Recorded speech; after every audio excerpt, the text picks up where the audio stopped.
FIFA সভাপতি Gianni ইনফান্টিনোকে ঘিরে বিতর্ক যেন পিছুই ছাড়ছে না। বিশ্বকাপের বাণিজ্যিক স্বত্ব বেসরকারি বিনিয়োগকারীদের কাছে বিক্রির বিতর্কিত পরিকল্পনা নিয়ে সমালোচনার মধ্যেই এবার তার উয়েফা জীবন নিয়ে সামনে এসেছে নতুন অভিযোগ। দেশের মানুষকে প্রতিদিন সুরক্ষিত রাখার প্রত্যয় নিয়ে সেফটি কেবলস সহ এলো সেফ সিলিং ফ্যান।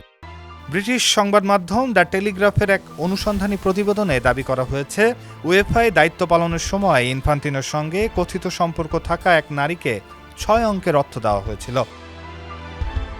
তবে অভিযোগটি সরাসরি প্রত্যাখ্যান করেছে ইনফান্টিনোর পক্ষ। ফিফা সভাপতির একজন মুখপাত্র দাবি করেছেন, এসব অভিযোগ সম্পূর্ণ মিথ্যা। তার ভাষ্য, ইনফান্টিনোর বিরুদ্ধে অনুপযুক্ত আচরণের কোনো ঘটনাই ঘটেনি। 2000 সালে উয়েফায় যোগ দেন ইনফান্টিনো এবং 2009 সালে সংস্থাটির মহাসচিবের দায়িত্ব নেন। 2016 সালে ফিফা সভাপতি হওয়ার আগ পর্যন্ত তিনি ওই পদেই ছিলেন। টেলিগ্রাফের প্রতিবেদনে বলা হয়েছে, উয়েফায় ইনফান্টিনোর সঙ্গে কথিত সম্পর্ক থাকা ওই নারীকে পরবর্তীতে 6 অঙ্কের একটি অর্থ দেওয়া হয়েছিল। তবে অর্থ প্রদানের বিষয়টি পুরোপুরি অস্বীকার করেনি উয়েফা। ইউরোপীয় ফুটবলের নিয়ন্ত্রক সংস্থাটির দাবি, ওই অর্থ ছিল একটি বিদায়ী অর্থ। একই সঙ্গে স্থানীয় একটি ব্যবসায়িক শিক্ষা প্রতিষ্ঠানে ওই নারীর MBA কোর্স সম্পন্ন করার ব্যয়ও এর মধ্যে অন্তর্ভুক্ত ছিল।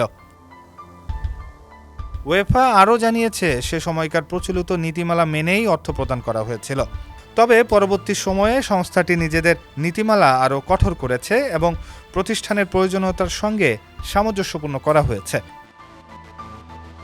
অভিযোগ প্রকাশ্যে আসার পর ইনফান্টিনোর মুখপাত্র তার বিরুদ্ধে কোনো অনিয়মের অভিযোগ থাকার কথাই অস্বীকার করেছেন। তার দাবি, উয়েফা বা ফিফার কোনো কর্মী কখনো ইনফান্টিনোর আচরণ নিয়ে অভিযোগ করেননি।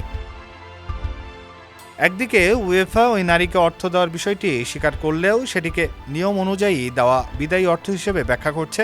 অন্যদিকে ইনফান্টিনোর পক্ষ থেকে তার বিরুদ্ধে ব্যক্তিগত অনিয়মের অভিযোগ পুরোপুরি অস্বীকার করা হয়েছে। ডেস্ক রিপোর্ট, সমকাল।